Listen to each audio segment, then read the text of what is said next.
Laurence Toubiana. Est-ce que c'est un profil qui peut vous satisfaire à la France Insoumise? D'abord, vous avez davantage d'informations que moi, puisque depuis hier en milieu d'après-midi environ, les discussions sur la formation d'un gouvernement pour le nouveau Front Populaire ont été suspendues. À votre initiative, vous avez annoncé vouloir suspendre ces négociations. Effectivement, avec l'objectif de se concentrer d'abord sur ce qui va être en quelque sorte la première étape, c'est-à-dire le vote qui va avoir lieu jeudi sur la présidence de l'Assemblée nationale. Et nous avons souhaité ne pas perdre davantage de temps dans des discussions qui sont infructueuses pour se concentrer sur cet enjeu et pour demander à ce que le nouveau Front Populaire s'accorde sur une candidature commune. Pour la Donc moi, je de n'ai pas eu, si vous voulez, de proposition qui m'a été faite de telle ou telle personne pour la fonction de Premier ministre. Alors regardons le profil. Laurence Toubiana, certains déjà de vos amis, notamment sur le réseau social X, ont critiqué hier son parcours, jugé parfois trop Macron-compatible, je simplifie. Ça vous déplaît ou c'est un profil qui pourrait faire une sorte de convergence Donc, entre vous? je vous le redis, personnellement, cette proposition ne m'a pas été faite. On a compris sur le profil. Maintenant, je vous réponds avec franchise. Si c'est effectivement ce profil sur lequel travaillent nos partenaires, je tombe de ma chaise. À ce point-là? Bah oui, puisqu'il s'agit de nous proposer une personne contre qui je n'ai rien de personnel, que les choses soient claires, mais qui signait il y a 4 jours une tribune dans laquelle elle appelait à constituer une coalition et un programme commun avec les macronistes. Or, avec tout le Front républicain, disait-elle dans cette tribune. Donc avec les macronistes. Depuis 8 jours, nous travaillons à essayer de constituer un gouvernement du nouveau Front Populaire pour appliquer le programme du nouveau Front Populaire. Et depuis 8 jours, le Parti Socialiste a mis des vétos systématiques sur l'ensemble des propositions que nous faisons sur ce point.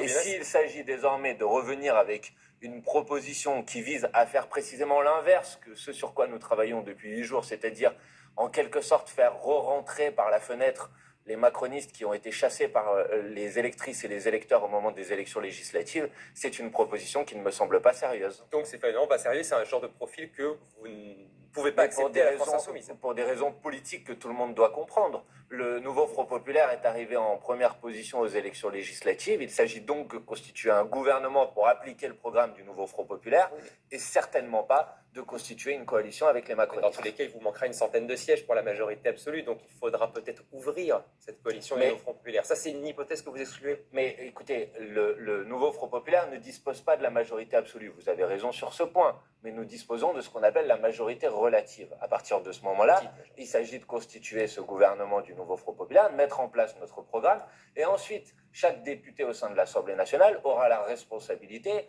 de nous laisser ou non dérouler la politique qui est la nôtre. Et je mets au défi les députés à l'Assemblée nationale, par exemple, de censurer un gouvernement qui s'engagerait pour augmenter le SMIC, pour augmenter le point d'indice des fonctionnaires ou pour abroger la réforme des retraites d'Emmanuel Macron. Les macronistes, les LR, le RN a déjà dit s'il y a des ministres LFI dans un gouvernement, on le censure. Mais c'est eux qui prendront cette responsabilité. Donc, il faut d'abord commencer à ce que ce gouvernement s'en mette en place, qu'il commence à mettre en œuvre sa politique, et ensuite chaque député a effectivement la possibilité institutionnelle de nous renverser. Mais alors, il devra expliquer pourquoi il considère que mettre en place une taxe sur les super-profits, c'est une mauvaise chose pour le pays, que revenir sur une réforme des retraites, de la retraite à 64 ans, qui était pourtant rejetée par 80% ou 90% des actifs, est une mauvaise idée pour le pays. Il ne faut pas renverser, si vous voulez, les choses. C'est d'abord le bloc qui est arrivé en tête aux élections législatives qui doit constituer son gouvernement, et ensuite libre aux parlementaires de l'opposition de faire ce qu'ils ont à faire. Revenons à votre communiqué d'hier soir, Emmanuel Bompard, dont vous disiez hier soir à la France Insoumise qu'il fallait suspendre ces discussions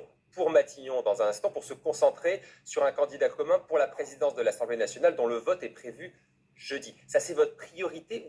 On essaie de trouver quel profil, quel type de personne qui pourrait essayer de faire l'unanimité à gauche pour le perchoir. Écoutez, on va y arriver, je le souhaite, je l'espère, parce que c'est effectivement notre priorité. Pourquoi c'est notre priorité? Parce que 8 jours après le résultat des élections législatives, on voit que le président de la République n'en reconnaît toujours pas les résultats et en quelque sorte qui s'accroche au pouvoir comme une moule à son rocher, y compris en détournant l'esprit de la Constitution. On apprend aujourd'hui que les ministres du gouvernement de M. Attal vont continuer à gérer les affaires courantes, donc continuer à participer de l'exécutif, tout en participant au vote sur la présidence de l'Assemblée nationale. C'est stupéfiant. C'est une rupture d'un principe élémentaire qui est celui de la séparation des pouvoirs. On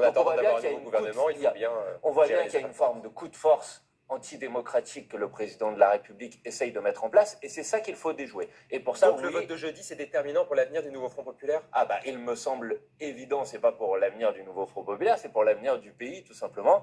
Il me semble qu'il faut déjouer le coup de force antidémocratique que le président de la République, Emmanuel Macron, essaye de mettre en place depuis maintenant plusieurs jours. Si vous n'arrivez pas à vous mettre d'accord sur un candidat commun à gauche pour jeudi à la présidence de l'Assemblée, il risque d'avoir une autre majorité avec peut-être quelqu'un comme Yael Braun-Pivet qui serait reconduit avec la droite, une partie de la gauche, le centrisme. C'est la raison pour laquelle je vous dis que ce vote est déterminant. Mais je donc ne ça veux se pas joue jeudi. C'est une étape qui est une étape décisive.